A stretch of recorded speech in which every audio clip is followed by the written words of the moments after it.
right about time to bring you up to speed with what's happening globally in Nigeria. Let's dive straight into the news, and we begin with Israel conducts deadly raid on Jenin refugee camp. Turkey's Omid Ozag on trial for inciting hatred. Trump unveils $500 billion straight target plan for AI infrastructure. Trump ends policy shielding sensitive areas from immigration raids, and ADL criticized for backing Elon Musk's raise arm gesture. Stay with me for these more stories. On Israel-Gaza conflict, many people have been killed as the Israeli military attacked the Jenin refugee camp in the occupied West Bank. At least 10 Palestinians were killed and 35 others injured in the raid, which was launched in the early hours of Tuesday, continued well into the night, and is anticipated to last for days, Palestinian health services said. Benjamin Netanyahu, Israeli Prime Minister, responders said the operation, dubbed Iron Wall, was intended to eradicate terrorism in the area. The Palestinian Red Crescent said its first responders treated 7 people wounded by live ammunition, adding that Israeli forces were delaying access to the area. Antonio Guterres, United Nations Secretary General, called for maximum restraint from security forces and said that he remains deeply concerned. Israeli NGO B'Tselem accused the Israeli government of using the Gaza ceasefire as an excuse and opportunity to ratchet up the oppression of West Bank Palestinians. Jenin Governor Kamal Abu Arub said, according to report, that the operation was an invasion of the refugee camp. Israeli forces had opened fire on civilians and security forces, resulting in injuries to several civilians and a number of security personnel, one of whom is in critical condition, a spokesperson for the Palestinian Security Forces said in a statement. According to report, senior political analyst Marwan Bishara said attacking Palestinians in the West Bank was always likely after hostilities in Gaza stopped. The raid also served to deflect public attention after the resignations of Israeli military commanders for their admitted failure to protect Israel from the Hamas attack on October 23rd, he suggested. In recent months, attacks have surged in frequency and intensity in Jenin. Talking judicial matches, a court in Turkey has ordered Omid Ozdag, the Victory Party leader, to be held in custody pending trial on charges of inciting public hatred through social media. Ozdag on Monday was detained for allegedly insulting President Recep Tayyip Erdogan over comments in which he said even crusades had not done as much damage to Turkey as Erdogan has. The party said Istanbul's chief public prosecutor's office released Ozdag from custody on charges of insulting the president, but subsequently ordered his apprehension on charges of inciting hatred and hostility among the public. Prosecutors presented 11 of Ozdag's posts on X as evidence against him, the party said. The prosecutor's office also held him responsible for riots against Syrian refugees last year in the central Turkish province of Kayseri, during which hundreds of homes and businesses were attacked. In a post on X, Ozdag said arresting him means arresting the people he represents and those who are opposing the newest developments in the country. Ozdag, a 63-year-old former academic, is an outspoken critic of Turkey's refugee policies and has called for the repatriation of millions of Syrian refugees. Özgür Özel, the leader of the major opposition Republican People's Party (CHP), protested against the arrest, saying the decision was a murder of justice, a destruction of both democracy and judicial independence. Istanbul Mayor Ekrem İmamoğlu also protested against Ozdag's arrest and said this amounts to an intervention of politics in the judiciary. Donald Trump, United States President, has announced a $500 billion joint venture with Texas-based tech firm Oracle, Japan's SoftBank, and ChatGPT maker OpenAI to advance artificial intelligence infrastructure.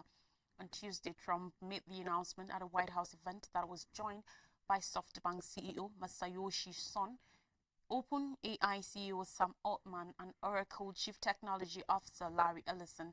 He said the venture will be the biggest AI infrastructure project in history by far and represented a resounding declaration of confidence in America's potential under his new administration. Shares of Tokyo-based SoftBank Group rose to over 8% on Wednesday following the announcement. The so-called Stargate venture will see the three companies initially commit $100 billion amounting to $500 billion over the next 4 years. The funding will be used to build colossal data centers and other infrastructure needed to support AI, helping ensure the future of the technology, Trump said. According to a statement by OpenAI, SoftBank's son will serve as chairman. The project will be led by SoftBank and OpenAI. Trump's announcement came a day after he revoked an executive order by ex-US President Joe Biden that formed safety guidelines for AI development. The rules will have required companies to share the results of safety tests with the US government, among other provisions. After Trump's executive order, Stargate and other US-based AI projects will no longer be subject to national development guidelines, although states may still impose restrictions. In brief remarks on Tuesday, Son said Stargate will be the beginning of our golden age. Stargate will also bring some of the US's top tech companies into fold, according to OpenAI. SoftBank, OpenAI, Oracle, and MGX will serve as equity funders, while Microsoft, NVIDIA, Oracle, and OpenAI are the key initial technology partners, the company said in a statement. Meanwhile, the administration of recently inaugurated United States President Donald Trump has annulled long-standing protections banning immigration attacks on schools, hospitals, churches, and other sensitive areas. The announcement on Tuesday comes as part of Trump's efforts to fulfill a campaign trail pledge to launch a campaign of mass deportation. As many as 11 million undocumented people live in the United States, several of them cornerstones in their families and communities, according to government estimates. For over a decade, federal agencies have issued guidance against carrying out immigration enforcement efforts in places like schools and medical centers on the basis that such raids might discourage people from seeking necessary services. Immigration and Customs Enforcement (ICE) implemented its policy in 2011. Customs and Border Protection (CBP) followed suit in 2013. But in Tuesday's statement, the Trump administration accused that guidance of serving to thwart law enforcement efforts. It framed the latest directive canceling the protections as a form of empowerment for immigration agencies. Trump has long conflated irregular migration with criminality on the campaign trail last year. He continually raised examples like that of Laken Riley, a 22-year-old student who was allegedly murdered by an undocumented person. He has also used dehumanizing language to refer to migrants and asylum seekers. However, studies have repeatedly shown that undocumented immigrants commit far fewer crimes than native-born U.S. citizens. Human rights groups have cautioned that Tuesday's decision could force undocumented people, including children, into precarious situations cut off from essential services. This action could have devastating consequences for immigrant families and their children, including U.S. citizen children, deterring them from receiving medical attention, seeking out disaster relief, attending school, and carrying out everyday activities, the Center for Law and Social Policy said in a statement. The Anti-Defamation League (ADL) rushed to defend the SpaceX founder Elon Musk after he made an apparent Nazi salute at the inauguration rally for United States President Donald Trump. The self-described anti-Semitism watchdog and leading anti-hate organization in the world dismissed Musk's raised arm as an awkward gesture in a moment of enthusiasm in a post on Monday. However, months earlier, Jonathan Greenblatt, the head of the staunchly pro-Israel ADL, compared the Palestinian keffiyeh to the Nazi swastika. Activists say the contrast between the ADL's quick defense of Musk and its efforts to demonize Palestinians and their supporters shows that the group is more fixated on silence and voices critical of Israel than it is on fighting anti-Semitism. Beth Miller, political director at Jewish Voice for Peace JVP, said the ADL is being crystal clear about where it stands. Miller called the ADL a hateful group dedicated to smearing Palestinian rights advocates. The ADL for years has been a go-to NGO for government agencies and the corporate world when it comes to anti-Semitism. hate crimes, and broader civil rights issues. The group has hosted top Israeli and U.S. politicians, FBI directors, celebrities, and business people. Their annual audits of anti-Semitic incidents in the U.S., which last year included certain expressions of opposition to Zionism as well as support for resistance against Israel, often gets cited by government agencies and legislation. Still, Palestinians' rights supporters and U.S.-based Muslim groups have long sounded the alarm about the ADL and its resolute support for Israel. The group has in recent years come under increased criticism for the perception that it has gone soft on right-wing figures accused of bigotry as long as they support Israel. Those accusations escalated after Musk's gesture on Monday. More stories now, and in Africa, United Nations Amina J. Mohammed urges action on African terrorism. Amina J. Mohammed, Deputy Secretary General, stressed that Africa has unfortunately become the focal point of global terrorism. Yesterday, while speaking to the Security Council, she said terrorism in all its various forms poses the utmost threat to peace, security, and sustainable development across the continent at this time. Highlighting that sub-Saharan Africa is responsible for closely 59% of all terrorism-connected deaths worldwide, the Sahel region has become the epicenter of one of the most extreme crises, with terrorism-related fatalities surpassing 6,000 for 3 consecutive years, accounting for more than half of global deaths. Burkina Faso has emerged as the country with the highest number of terrorism deaths, experiencing a shocking 68% surge while receiving minimal assistance to fight this trend. She pointed out that affiliates of Al-Qaeda and the Islamic State have extended their reach to the coastal nations of West Africa, with violent incidents rising by more than 250% in just 2 years. Moreover, she stated concern over the speedily evolving tactics of these terrorist groups. They are now collaborating more closely, sharing resources such as finances, fighters, and expertise, while enhancing their capabilities with advanced technologies, including drones. In her closing remarks, she stated that as terrorism adapts, so must our response. Our counter-terrorism strategies need to evolve, prioritizing human rights and the rule of law while addressing the underlying conditions that foster terrorism. Let's take a quick break, and when we come back, stories from Nigeria. Please don't go anywhere.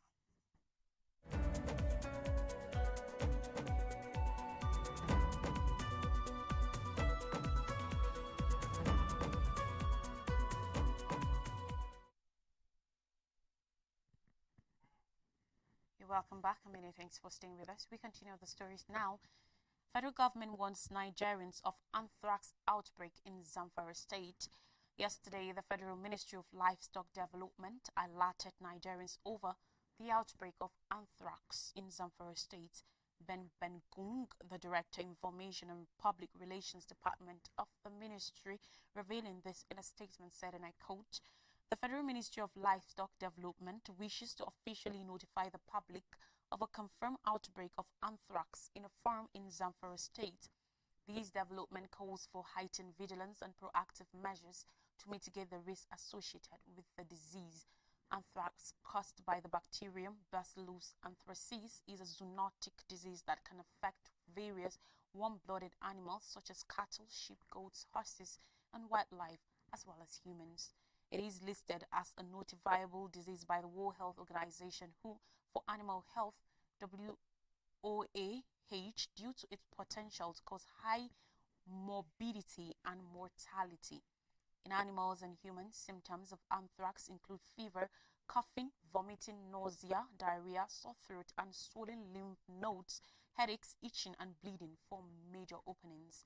The statement also advised livestock farmers to put in place preventive measures, saying, while anthrax is preventable through coordinated efforts such as risk assessment, surveys, and ring vaccination of susceptible animals in high-risk areas, prompt detection and response are critical to containing its spread. In light of the outbreak, the ministry calls on stakeholders, especially state bordering Zamfara, to take immediate steps to prevent further spread of the disease. We urge the public to remain vigilant, report any unusual illnesses in animals or humans, and adhere to all preventive guidelines issued by relevant authorities. Now, Tinubu urges Ogoni leaders to reconcile, move past grievances. President Bola Tinubu Ahmed has asked the Ogoni people to lay aside historical grievances and work together to achieve peace, development, and a clean environment. Speaking on Tuesday at the presidential villa in Abuja when he welcomed a delegation led by Governor Similayo Fubara, he said his administration will prioritize peace, justice, and sustainable development in the area. Urging unity and reconciliation, President Tinubu said, and I quote, "We cannot in any way rewrite history, but we can correct some anomalies rather, of the past going forward. We cannot heal the wounds if we continue to be angry." He asked Nuhu Ribadu, the National Security Advisor, to coordinate the dialogues as he called for inclusive consultation and mutual understanding. The president applauded the delegation for embracing the federal government-led dialogue and stressed the need for collaboration, trust, and inclusiveness to resolve lingering issues in the region. "We must work together with mutual trust, go back home, do more consultations, and embrace others. We must make the street worldwide and bring in peace, development, and a cleaner environment back to Ogoni land," President Tinubu said. He called on ministers of NNPCL and the River State government to cooperate with the Office of the National Security Advisor (ONSA) to achieve this mandate. Governor Fubara appreciated the president for his support of the Ogoni people and for welcoming an all-inclusive representation of the people to the presidential villa. He said the meeting was a follow-up to an assignment the president gave him through the National Security Advisor (NSA), highlighting the significance of resuming oil productions and operations in Ogoni land. The governor promised the delegation's commitment to obeying the president's instructions and providing the needed support to achieve the government's aim. And finally, on the news on economy, CBN forecasts 4.17% growth for 2025.